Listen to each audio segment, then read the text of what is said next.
Many entrepreneurs who become successful, I think, develop this ambition. At some point you start to look at other markets, see what's going on. Maybe you already reached the number of clients you can in your own market. There are no more clients to really approach. And you start thinking, could we actually maybe sell to clients internationally? It could be fun to go out and get international experience. It would be nice to travel. Maybe the ideas that you bring into a new market are brand new. We were thinking, how about going into Sweden? Maybe they have exactly the same problems. And we come now with a solution. We have 5 years experience in going in there. So this was something that we had in the back of our heads. However, we had never made any real plans to go international. The question you can ask in this stage of the company life is, what do you do to become international? Is there a certain process you prepare to do that? Or what does it take for companies to move from just being a growth company in the Danish market to go out and be growth companies internationally? In our case, the process of becoming international was not something we planned. We didn't go out and try to analyze which markets were the most attractive. We didn't go out and try to make some test sales in individual markets. In my case, what I met was this entrepreneur, a man called Robert Wakabi from Uganda in Africa. And when I first met him, I didn't even know where Uganda was located. I of course knew it was in Africa, but I didn't know exactly where. And maybe you don't know either, but it's actually on the east coast, just next to Kenya, north of the Victoria Lake. I didn't know that. I had to look it up in a book. This entrepreneur came and said, at this point you have 5 years of experience in the Danish internet industry. The internet is just kicking off in Africa right now. Why don't we start a company together? I was introduced to him through another friend who had been traveling in Africa. Johnny Kelsgaard is his name. And when I met this entrepreneur, I was very surprised, because I thought that in Africa, everybody was living in clay cabins. I thought that they were just carrying bananas on their head or sitting 20 people on the backload of a truck. And meeting Robert, I suddenly met a person who was very well educated, who was very smart, and who had seen opportunities in his own market. So Robert persuaded me to come to Uganda, and in my summer holiday this year, I went there, and in 4 weeks we started a company in Uganda. Here's a picture of the team we set up in Uganda, because at this point we knew exactly how the internet industry was working. For the first 5 years we made all the mistakes you can make in the industry. Nobody knew how to really start internet companies and to make deliveries. We knew that. We had finally got all the systems in place, how to make contracts, how to invoice, how to specify your products. We had product descriptions, we had source code, we had how recruitment manuals, we had job descriptions. All these things were in place, and we literally took all these informations, put them on a CD-ROM, and brought them to Uganda and started to start the company there. We immediately hired 15 employees the first month. Now this was something that was easy to do, because in Uganda the monthly salary for someone is around $500. In Denmark it would be $5,000. So we could easily hire 10 people for the same price as hiring just a single employee back in Denmark. So we hired 15 people, very well educated people who came from university, who were educated programmers and marketing people, but had very few job opportunities in the local market in this industry. We were absolutely one of the first internet industries to come up in Uganda. In fact, the second largest company was only 2 people, and we were immediately 15 the first month that we started the company. So this meant that we could actually go there and do business for some of the large companies in this country, because even poor countries have very large companies. They have the coffee exporters, the fish exporters. They have multinational companies who are present. They have the airlines, and we made the first website for British Airways in Uganda. We made also websites for the President's office. We made for the United Nations organizations that were in the country and clients like that. So it proved to be a very good business from the very first point. We were hit the headlines in Denmark. It's the headline of the leading Danish financial newspaper, Børsen, who says Netguide leads the way in Uganda. And there was a big headline that came up because now we were in the .com area. And we can see here a picture of Robert.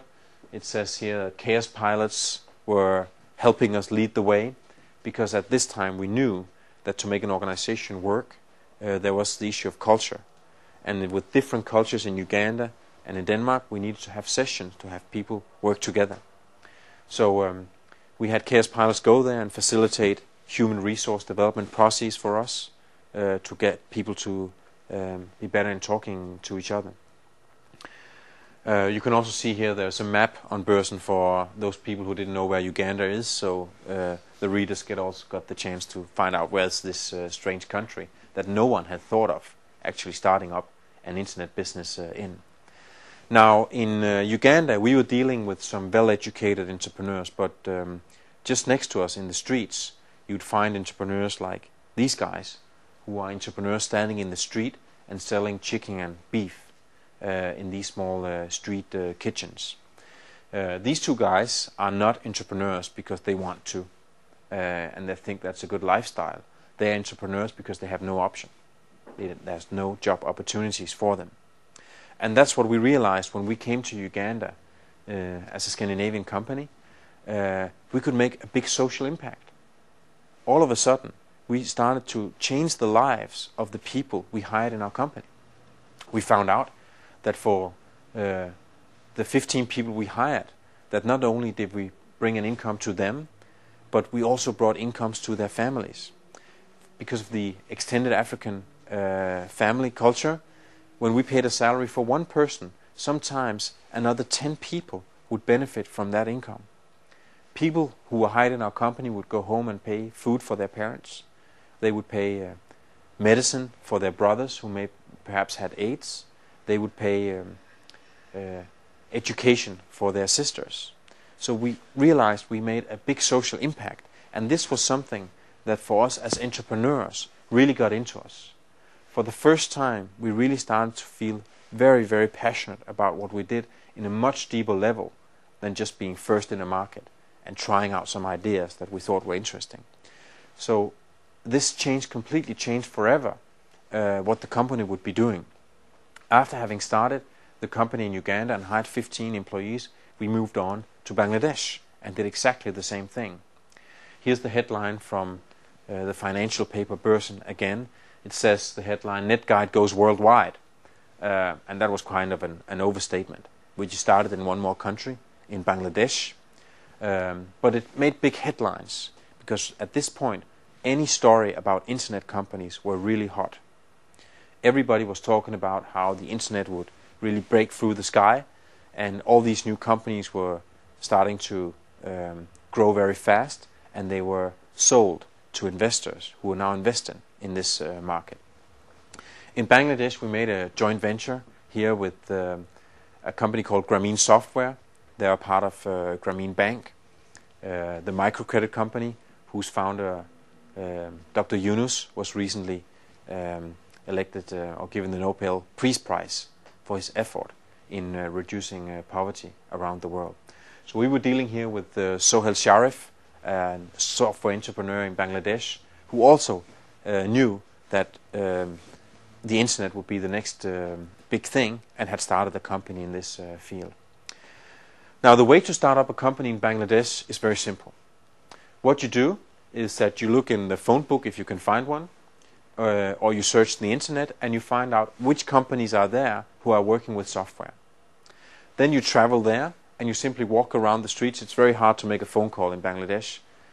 So you actually walk around for the addresses and you meet the people. You walk in their simple offices and say, hello, we're from Denmark. Would you like to talk about a partnership? When you start to walk around the street and talk to people, they will start to put you in touch with other people, and in a week's time you can have a pretty good overview about who's actually the companies that are interesting in this market.